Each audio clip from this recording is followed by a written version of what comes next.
Hey guys, welcome to the beginning of a brand new series I've come up with, and it's genius. No one's ever thought about it before. I'm going to take my massively short attention span and my love of indie games and combine them into a game or into a series that lets me show off a bunch of games but not dedicate an entire LP to. As many of you who've been on my channel for a while will notice that I tend to jump back and forth here and there all over the place with LPs. So with this, I'm hoping to curb that a little bit. Each game I show may range from 1 episode to 3 or 4 episodes, but usually nothing longer than that. And in it, either I'll just give you guys a quick taste of it, hey, here's what the game's like, you should give it a try, or I'll play all of it if I really enjoy it. There are a few games I already have on list that I probably will play through completely because they seem to be fairly short games. And then there are other games, like the one I'm about to show you, that seems more like something somebody should just play by themselves or play for themselves. So enough yapping and enough yammering. We're going to try to combine the two words. Let's introduce you to Serendipity. I believe that's what it's called. Yeah, Serendipity at the bottom. Hey! Interesting little indie platforming game. Well, actually, it's more of a puzzle game. Actually, it's not a platforming game at all. I don't know why I said that. It's a little indie puzzle game. And it's got an interesting little take on it. You actually do not physically move in the game. You're directed upon rail cards, if any of you know what a rail card is, in relation to video games. You move along a set of determined paths, and you alter stuff depending on what you press.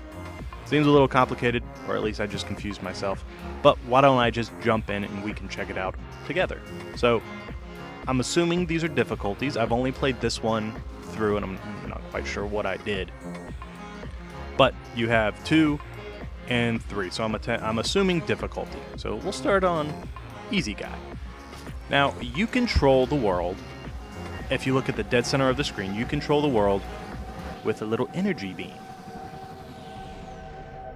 And the graphics in this game are quite amazing, at least from what I saw. It's like artwork. And actually, that's how the developers describe it. You are looking for living creatures or living pieces of art. So here we go. Now, our goal right now is to reach that cone, I guess, or cone of triangles. But to do so, as you see, this is kind of like a checkpoint. You can see them. You can see one right about there. There's a purple one over there. If you can't, or if you fail, I guess, the puzzle, after a certain length of time, you'll be shot back to here. So there's really no you die, you can't win. It's just you get sent back to a checkpoint. Now, the things you can interact with and alter and use are hovered around, or around them hovers a white halo. Just not doing really good with the words today, am I, guys? But you click it, and I guess you send energy to it. As you see, as we draw closer to it, we could be able to hit it, but I took too long, and so it goes back. So there is a bit of you want to go fast in this, but you also just want to enjoy the artwork. Now, this definitely looks like modern art to me, but it's the interesting stuff. Like this. Yes, I'll talk about the little glowy things here in a second. But modern art, I'm not a big fan of most times. You know, I have a long pink line and it's considered life. I don't like that type of stuff. But this, video games, I guess people don't realize video games can be considered art. This game, while rough and not very long, is art. Somebody thought this up. Somebody created it. Somebody drew it. Somebody animated it. Somebody made the controls. And in my opinion, this is modern art. Video games like this are the new modern art. In personal opinion, I may be complete wacko. So these little globes, I don't really know what they do as after the level, they fill something up. I'll show you afterwards, but they don't really show you that you've... Oh, actually they do. I take it back completely. Over there. They actually follow your little light around. I didn't notice that the first time I played through it. But as you see, you can go straight to this thing over here. But you may miss out on some different glowy things. And as a gamer, you always want to collect as many glowy things as humanly possible, really. And then we jump over there.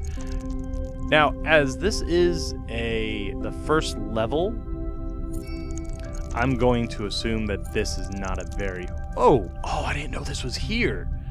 First time I went through it, I just kind of, well, moseyed on through it. I didn't even... Oh. Whew. I didn't know this was here. Did I get it? I got it. I don't know where I'm going, but I did it. Oh, this is actually really cool, because this isn't the path I took last time. So I don't even know what's going on here anymore. Though I got a lot of little buddies. Get it. And then jump over, or maybe not. Oh, and I'm back. All right, that was awesome. See, the first time I skipped this, thinking, oh, it's just a few little energy bubbles. Didn't realize apparently that there was a whole world underneath this. And then we can just shoot back over. And now we can actually head to the exit. But yeah, this is a free indie... Nope. Don't want to do that. I don't think I have a choice, though. Oh, okay, I do have a choice. Sweet. This is a free indie game, so I will have the link in the description for you to check out if you so choose. I highly recommend it.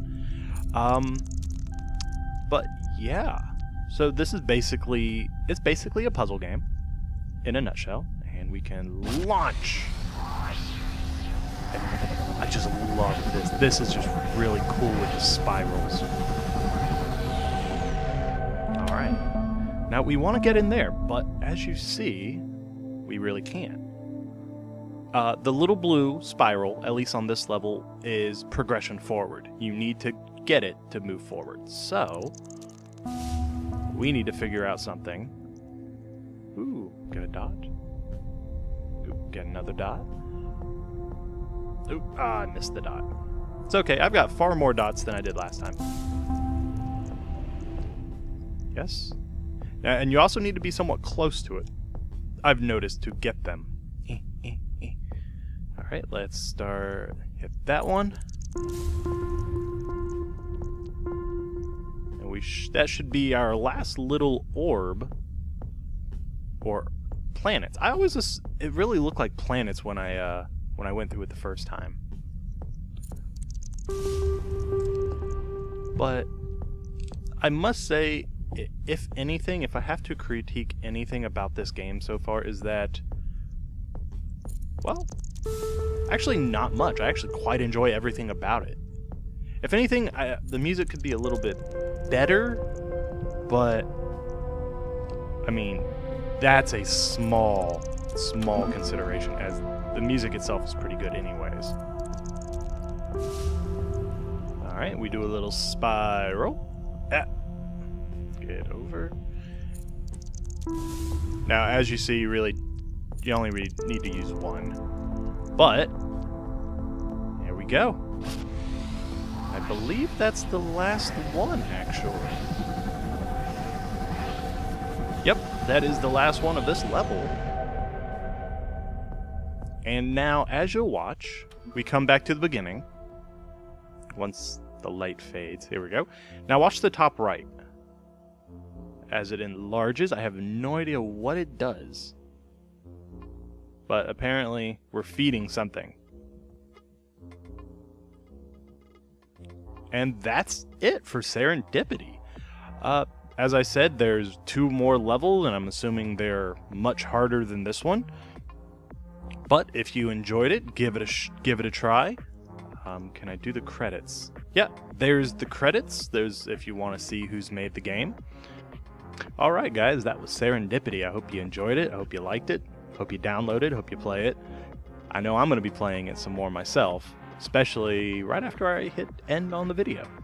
But more importantly, I hope you guys like this new setup I'm thinking of starting, because really I'm trying to make the best videos for you, and if it's best done in short bursts of great games like this, I'm definitely going to try it that way.